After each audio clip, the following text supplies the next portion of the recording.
नमस्कार, कसे आहात सगळे? तर पुन्हा एकदा आपलं स्वागत आहे पायल रेसिपीजमध्ये। आज आपण मस्त अशी स्नॅक्स रेसिपी बघणार आहोत। त्यासाठी मी इथे एक कांदा कट करून घेतलेला आहे बारीक। त्याचबरोबर आपल्याला यामध्ये एक मोठ्या आकाराचा बारीक चिरलेला म्हणजेच किसलेला बटाटा टाकायचा आहे। हा बटाटा मी छान असा किसून 2-3 पाण्याने स्वच्छ धुवून घेतलेला आहे। 2 बारीक कट केलेल्या हिरव्या मिरच्या आपल्याला यात टाकायच्या आहेत। लहान मुलांसाठी जर का बनवत असाल तर मिरची जी आहे ती स्किप करा आणि त्याऐवजी थोडं लाल तिखट आपण यामध्ये ॲड करू शकतो। थोडासा बारीक चिरलेला कढीपत्ता मी इथे ॲड केलेला आहे। अर्धी वाटी आपल्याला यामध्ये बेसन पीठ टाकायचं आहे। आता यामध्ये आपल्याला छोटा अर्धा चमचा हळदीची पावडर ॲड करायची आहे।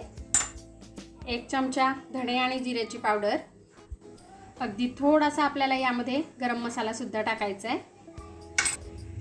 चवीनुसार मीठ, 1 पिंच हिंग। आता हे सर्व आपण छान असं मिक्स करून घेऊ।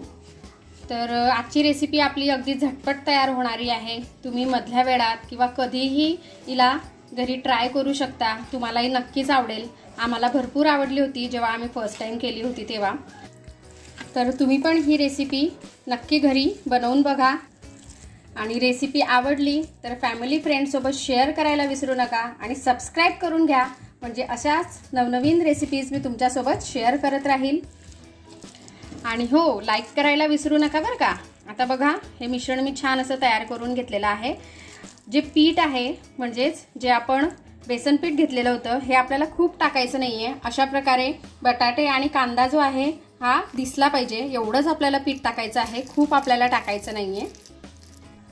आता तव्यावर आपल्याला थोडं तेल टाकून घ्यायचं आहे, 1-1.5 चमचा तेल आपल्याला तव्यावर छान असं पसरवून घ्यायचं आहे।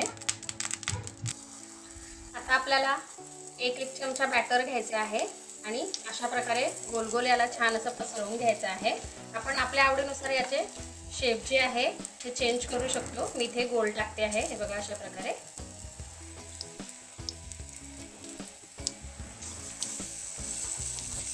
आणि तुम्हाला जर का अशाच छान छान स्नॅक्स रेसिपीज बघायच्या असतील तर मी आय बटनवर देईल, तिथे जाऊन तुम्ही नक्की बघा।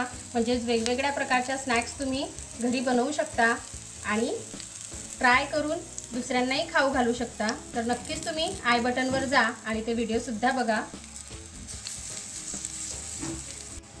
तर आता मी हे एक साइडने छान असे करून घेतलेले आहेत, दुसऱ्या साइडने सुद्धा आपल्याला छान हे तव्यावरती परतवून घ्यायचे आहेत। अशा प्रकारे हे बघा, अगदी अलगद सुटतात हे, आपल्याला खूप यांना काढायची गरज पडत नाही। बघा किती मस्त दिसतायत, कलर सुद्धा किती छान आलेला आहे। तितकेच हे खायला सुद्धा टेस्टी आहे। तुम्ही नक्की ट्राय करून बघा, तुम्हाला हे नक्कीच आवडतील। तर बघा, हे दोघं साइडने छान असे झालेले आहेत। आता आपण हे काढून घेऊ आणि अशाच प्रकारे बाकीचे सुद्धा तयार करून घेऊ। तर बघा, इथे आपली मस्त अशी नाश्त्याची रेसिपी जी आहे ही खाण्यासाठी रेडी आहे। याला आपण टोमॅटो केचप सोबत किंवा असंही खाल्लं तरी खूप सुंदर लागतं। तुम्ही एक वेळेस नक्की ट्राय करा आणि रेसिपी आवडली तर चॅनलला सबस्क्राइब करायला विसरू नका। आपण भेटूया अशाच एका मस्तशा रेसिपी सोबत नेक्स्ट व्हिडिओमध्ये। तोपर्यंत आपली काळजी घ्या आणि जाता जाता चॅनलला सबस्क्राइब करा। Take care, bye bye.